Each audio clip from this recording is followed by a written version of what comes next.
Pemirsa, jangan lupa subscribe YouTube channel Official iNews dan nyalakan loncengnya. Sementara itu penjual airgun ke Zakiyah Aini, penyerang Mabes Polri ditangkap di Banda Aceh. Penjual yang bernama Musin dibawa tim Densus 88 ke Jakarta untuk pemeriksaan lebih lanjut.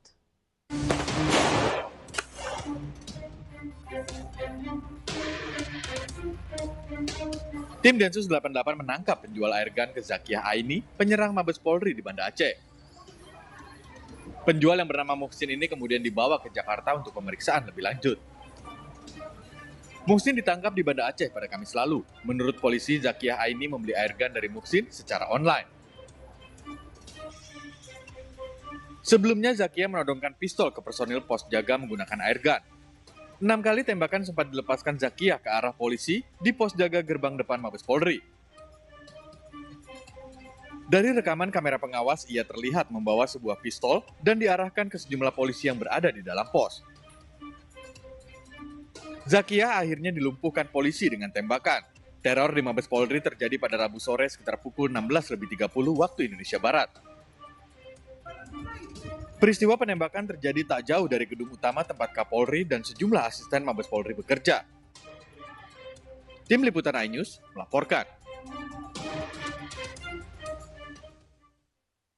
Pemirsa, lantas seperti apa regulasi bagi setiap pemilik senjata api dan bagaimana langkah pencegahan agar kartu anggota basis Shooting Club tidak disalahgunakan? Sudah bergabung bersama kami Ketua Umum Pengurus Provinsi PB Perbakin DKI Jakarta, Komjen Purnawirawan Setio Wasisto, dan kami juga masih berupaya untuk menghubungi Kadif Humas Polri, Irjen Pol Argoyono, untuk dapat bergabung. Saya ke Pak Setio terlebih dahulu. Selamat sore, Pak.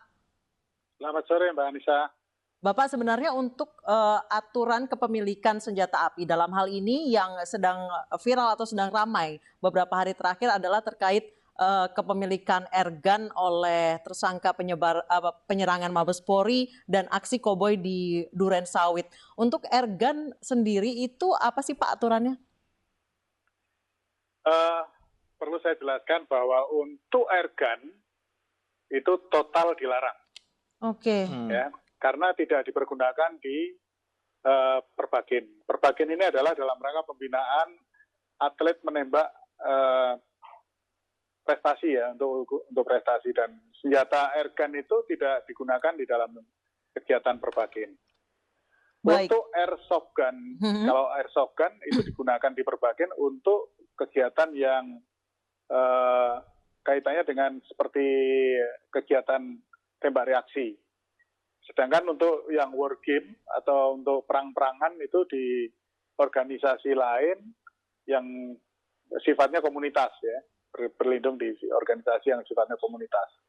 Sekali lagi saya tegaskan bahwa airgun itu total dilarang, karena itu tidak digunakan Perbakin maupun untuk senjata bela diri dan untuk komunitas. Bedanya apa sih Pak airgun dengan airsoft gun? Ya, airsoft gun itu menggunakan penggeraknya menggunakan gas ya. Ada yang menggunakan gas, ada yang menggunakan per juga ya.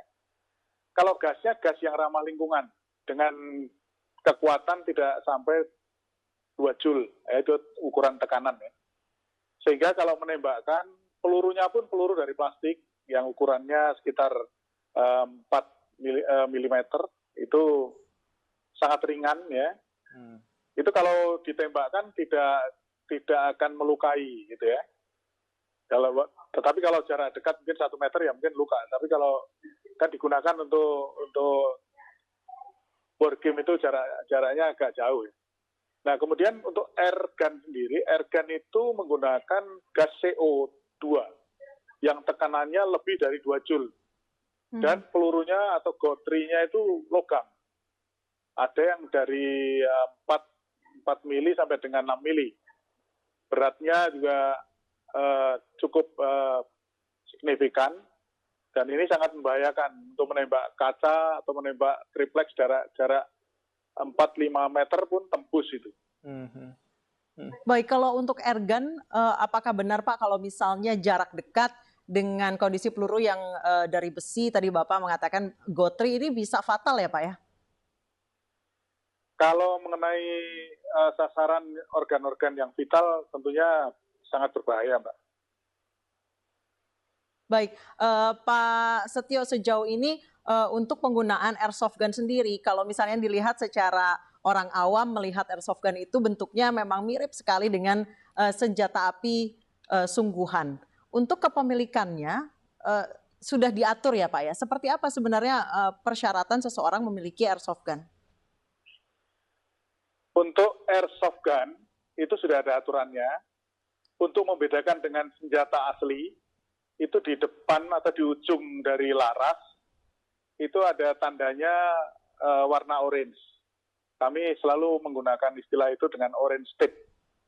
Itulah yang membedakan antara senjata asli dan airsoft gun. Untuk kepemilikan airsoft gun, kembali lagi kepada yang pertama, orang tersebut harus mendapat rekomendasi dari rekannya atau seniornya, kemudian ikut klub, kemudian di situ juga mereka dibina bagaimana membawa, bagaimana menyimpan, bagaimana menggunakan.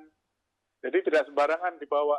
Kalaupun dibawa di kendaraan pun tidak boleh ditenteng-tenteng, tidak boleh dibawa di pinggang, di mobil juga harus ditaruh di bagasi dan sebagainya, Mbak. Itu sudah aturan itu sudah baku. Dan untuk perbakin supaya diketahui bahwa tidak ada yang dibawa pulang senjata. Kecuali untuk atlet yang akan bertanding atau ada atlet yang akan melakukan pertandingan ke daerah lain, nah itu baru diizinkan ada izin membawa. Baik, kemudian untuk kepemilikannya sendiri Pak, apakah ada syarat khusus seperti misalnya asesmen secara psikologis misalnya sebelum mereka memiliki senjata-senjata ini Pak? Kalau airsoft gun saya kira tidak sejauh itu ya. Kalau yang ada psikologis itu untuk senjata api, ya, senjata api, kemudian untuk senjata-senjata yang digunakan di perbakin biasanya ditembak reaksi ya. Itu kan senjatanya senjata api kaliber 9 mili. Nah, atau senjata untuk bela diri yang kaliber 22 maupun kaliber 32. Nah, kalau untuk kepemilikan airsoft gun biasanya komunitas atas jaminan dari komunitas. Rekomendasi dari seniornya, rekomendasi dari temannya, dan diminta KTP, diminta KK-nya supaya jelas orangnya. Tapi yang jelas yang ingin saya tegaskan bahwa penggunaannya tidak seperti membawa di ditenteng-tenteng atau bisa dibawa-bawa sembarangan gitu, Mas. Baik, Pak Setio, sejauh ini banyak sekali aksi teror yang terjadi atau penangkapan teroris yang terjadi kemarin pun di Ngawi dan di satu daerah lain di Jawa Timur ada seorang teroris yang memiliki senjata api rakitan. Kemudian ini pelaku penyerangan di Mabes Polri pun membawa airgun. Sebenarnya seperti apa sih Pak peredaran senjata api ilegal di Indonesia Pak? Untuk pengawasan senjata api dan bahan peledak itu dilaksanakan oleh Badan Intelijen Keamanan di Polri ya, Baintelkam Polri. Itu ada yang melaksanakan tugas wasendak, baik mulai dari administrasi sampai pengawasan secara fisik dilakukan itu. Nah, dengan beredarnya airgun yang mengatasnamakan klub basis, untuk diketahui bahwa klub basis itu mendaftar di Pengprov Perbakin DKI tahun 2014. Tapi kemudian tahun 2018 awal dia terlibat jual beli senjata. Ya, senjata ini senjata ilegal juga, airgun tersebut, dan digunakan untuk tindak pidana. Maka ditangani oleh Polda Metro Jaya, dan dari situlah maka Pengprov DKI melakukan tindakan disiplin kepada organisasi tersebut karena sudah melanggar aturan. Maka kita bukukan dan kita cabut keanggotaannya sehingga basis sendiri sudah bukan anggota Perbakin, ya. Dan sekarang dia menggunakan Perbakin secara ilegal, simbolnya maupun tulisan Perbakinnya secara ilegal untuk menjual dan mencari keuntungan.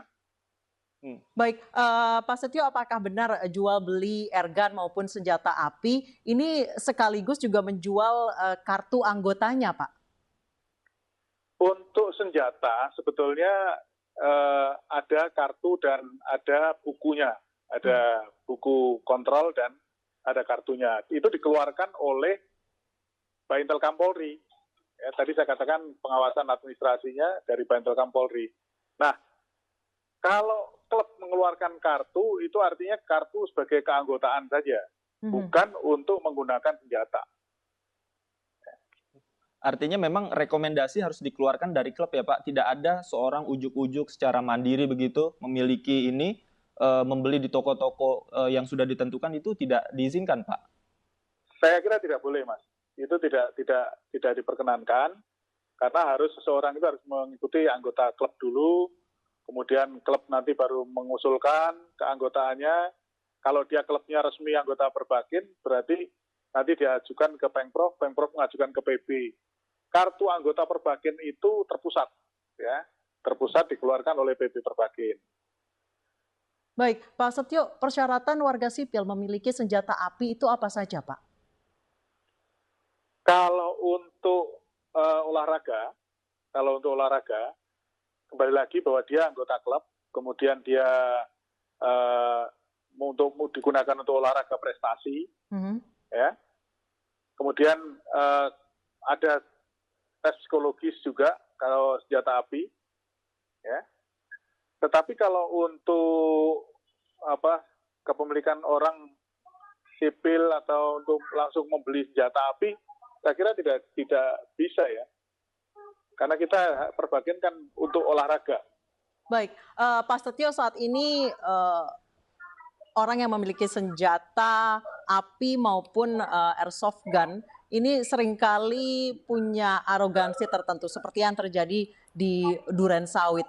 Ini sebenarnya hukuman untuk mereka yang memiliki, misalnya sebenarnya hanya airsoft gun, tapi kemudian beraksi secara arogan dan mengancam warga lain. Ya, kembali kepada penggunaan ya. Kalau itu digunakan untuk mengancam seseorang, kemudian orangnya merasa terancam dan merasa takut, itu sudah terjadi tindak pidana menggunakan senjata atau replika atau yang diduga senjata. Itu sudah bisa dikenakan tindak pidananya. Baik. Ada yang mengatur Undang-Undang Darurat nomor 12 tahun 51, itu mengatur itu, Mbak. Baik, bagi mereka misalnya senjata api yang legal nih Pak, sudah memiliki persyaratannya, sudah melalui uji tes kompetensi dan juga psikologis dan lain sebagainya. Kemudian ada satu pelanggaran yang dilakukan oleh sipil pemilik senjata api ini. Itu bisa dicabut secara sepihak nggak sih Pak oleh kepolisian izinnya? Saya kira bisa Mbak, bisa. Tapi kembali lagi ya kepada masyarakat, saya jelaskan bahwa kalau untuk Perbakin, senjatanya kan tidak boleh dibawa pulang, tidak boleh dibawa kemana-mana, dia digudangkan. Gitu.